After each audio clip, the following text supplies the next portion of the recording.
Olá, eu sou Kátia Smolli, diretora executiva do Instituto Reúna e uma das idealizadoras da iniciativa Fortalecimento da Aprendizagem.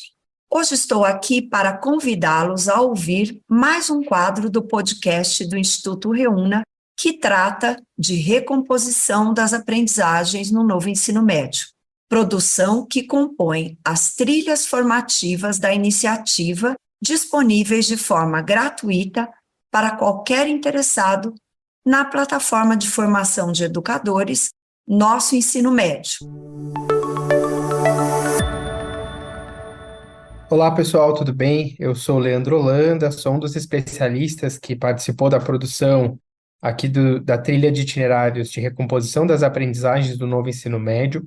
E nesse podcast a gente vai falar um pouco sobre as práticas que podem contribuir com a recomposição das aprendizagens. Então, o primeiro ponto, e esse é um tema inclusive que a gente trabalha bastante em toda a pauta formativa e todos os materiais que constituem esse componente do itinerário, é entender que o objetivo de se trabalhar com estratégias que vão colocar o estudante no centro estão muito relacionados com a ideia de engajamento. Então, o que a gente perdeu muito nesse período de volta às aulas presenciais e o que a gente passou por pandemia, e não só isso, mas a questão da recomposição já era algo latente, mesmo antes da pandemia. A gente sempre teve na nossa sala de aula muitos estudantes com necessidade de recomposição de aprendizagens. Então, quando a gente olha para metodologias ativas, que é o tema que a gente usa para falar dessas práticas, a gente está pensando muito em engajamento. Então, a motivação para se trabalhar com essas práticas é pensar que a gente vai engajar mais os estudantes para que eles possam, então, aprender, para que eles possam recompor as aprendizagens, se interessar mais pela escola e também, enquanto eles produzem, a gente consegue obter algumas evidências da aprendizagem desses estudantes. E o que são essas evidências? São justamente as coletas que a gente vai fazer enquanto eles estão produzindo um texto, realizando a resolução de um problema de matemática, pensando num projeto em ciências humanas ou ciências da natureza. E essas produções vão nos ajudar a entender quais aprendizagens estão consolidadas e quais aprendizagens precisam de atenção. Então, a gente tem aí, na verdade, dois pontos: o olhar para o engajamento e o olhar para o levantamento de dados que nos ajudam a entender mais sobre a aprendizagem dos estudantes. E aí a gente fala, inclusive, lá na trilha, sobre três tipos de engajamento. Então, primeiro a gente precisa entender que existe o engajamento intelectual, que é pensar como esse estudante aprende. Então, quais são as estratégias que são melhores e como é que a gente consegue atender a vários estudantes, uma vez que as salas de aula são super diversas. A gente não vai ter como atender só um estudante ou só um grupo de estudantes, mas sim salas com 30, 35 estudantes. Então, pensar nessas estratégias que vão alcançar mais estudantes, diversificar as estratégias é o ponto mais importante. O segundo nível de engajamento é o engajamento acadêmico, ou seja, é o engajamento que o estudante tem com a escola, com os seus estudos, o comprometimento dele com os seus estudos.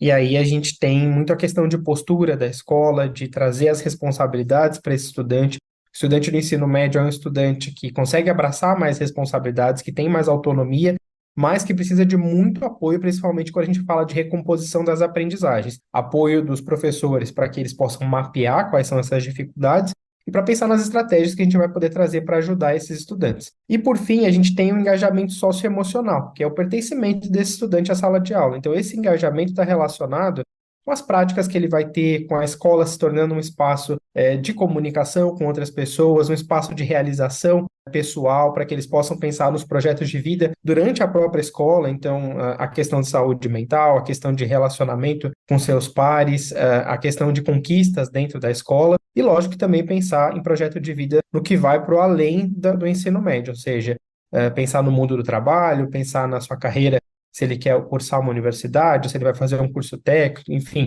Independente do seu futuro, a gente também vai trazer isso para apoiar esse nível de engajamento. Então, nessa primeira parte, a gente fala bastante sobre engajamento. Isso aparece em toda a trilha do itinerário de recomposição das aprendizagens, justamente para justificar a escolha de metodologias ativas. A questão das metodologias ativas é justamente para trazer o estudante como alguém que vai criar, que vai poder se comunicar com seus colegas, que vai se engajar em propostas para poder aprender e recompor essas aprendizagens que a gente vai mapear.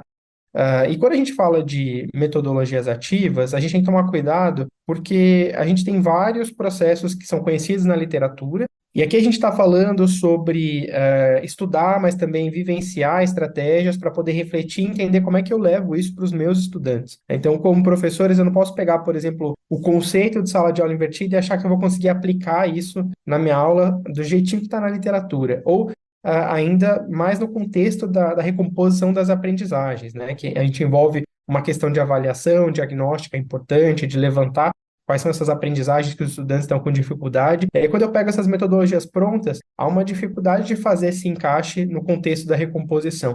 Então, é super importante entender que há um processamento que cada um de nós vamos fazer como professores para poder levar isso para a sala de aula. Então, eu vou entender quais são os melhores elementos daquele processo que vão contribuir com o que eu quero, mas também vou trazer muito da minha bagagem de professor para esse planejamento, né? Então, eu vou dar um exemplo no caso da sala de aula invertida. Sala de aula invertida é um processo simples que a gente geralmente manda um material de preparo para o estudante, que pode ser feito na sua moradia, pode ser feito num período que ele está na escola, mas não está em aula, e pode ser assistir um vídeo curto, fazer uma síntese daquele conteúdo para já chegar pronto para uma dinâmica que vai acontecer em sala de aula.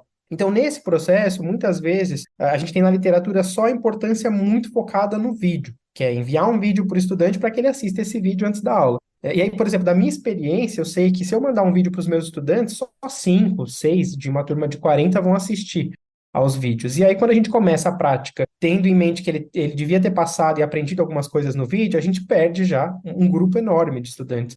Então, quando a gente está falando no contexto da recomposição das aprendizagens, é importante pedir para que o aluno faça uma síntese desse vídeo, talvez responda algumas perguntas num formulário digital antes da aula começar, e eu olhe para esses dados para perceber quais são os pontos que eles apresentam mais dificuldade. Então, por exemplo, se eu mando um vídeo curto de 5, 10 minutos, explicando um conceito, por exemplo, um conceito sobre reações químicas, e aí eu mando para eles um formulário com 3 ou 4 perguntas simples para eles responderem após o vídeo, eu consigo ter uma noção de quem assistiu e o quanto eles aprenderam, e até saber quais são os conteúdos que eles tiveram mais dificuldade dentro daquele vídeo, para que eu possa focar o trabalho de sala de aula justamente nessa dificuldade. Então, esse é o movimento de recomposição. E aí, por isso que é super importante entender o que é recompor, qual é a necessidade, até olhar, inclusive, para o componente que fala de avaliação aqui do itinerário de recomposição, para que a gente possa pensar nesses elementos junto com metodologias ativas, e não só pegar os conceitos de metodologias ativas para tentar aplicar. Então, essa adaptação que eu comentei aqui vale para várias outras estratégias, para aprendizagem baseada em projetos, para as rotinas de pensamento. As rotinas de pensamento são processos que têm como objetivo ajudar a gente a mapear aquilo que os alunos já sabem, a tornar visível. Elas estão conectadas com uma frente pedagógica que fala de aprendizagem invisível. Talvez tenha um modelo que seja mais fácil da gente entender e que muitos de nós conhecemos, que é construir um quadro SQA com os estudantes, que é um quadro onde eles vão escrever, antes de trabalhar um conteúdo, o que eles sabem, o que eles querem aprender sobre aquele conteúdo, e no final da sequência didática, eu vou pedir para que eles completem a última coluna para que eles escrevam o que eles aprenderam.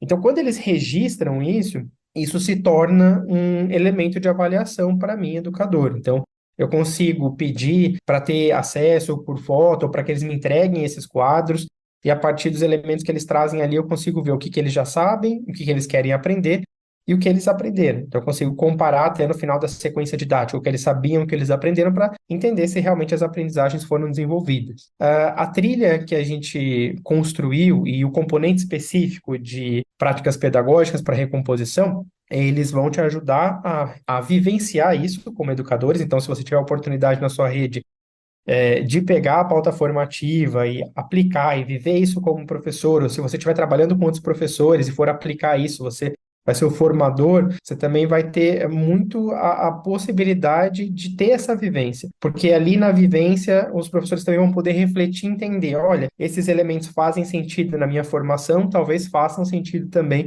para a formação dos estudantes. Vocês vão perceber que tem muitas rotinas de pensamento ao longo da pauta, para que os participantes vivenciem isso na prática, reflitam e se sentir motivado, então, levar para os seus estudantes como estratégias para contribuir com a recomposição. E aí, para concluir, acho que é importante também a gente entender que metodologias ativas não é uma bala de prata, não vai salvar todo o trabalho, né, que a gente precisa fazer em prol da recomposição, mas é um pilar.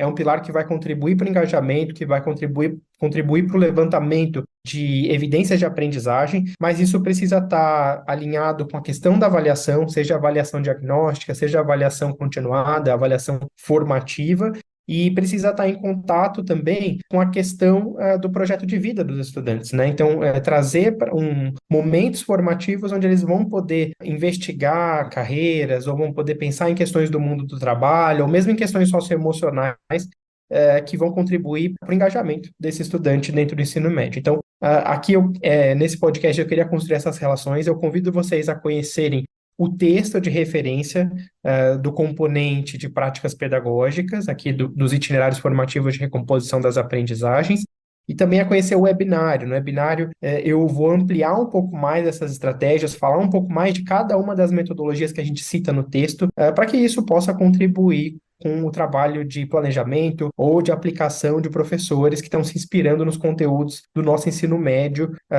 para o seu dia a dia na sala de aula. Bom, pessoal, espero que essas reflexões tenham contribuído com o trabalho que vocês precisam fazer, seja como formadores ou professores que estão explorando aqui o nosso ensino médio, e até mais.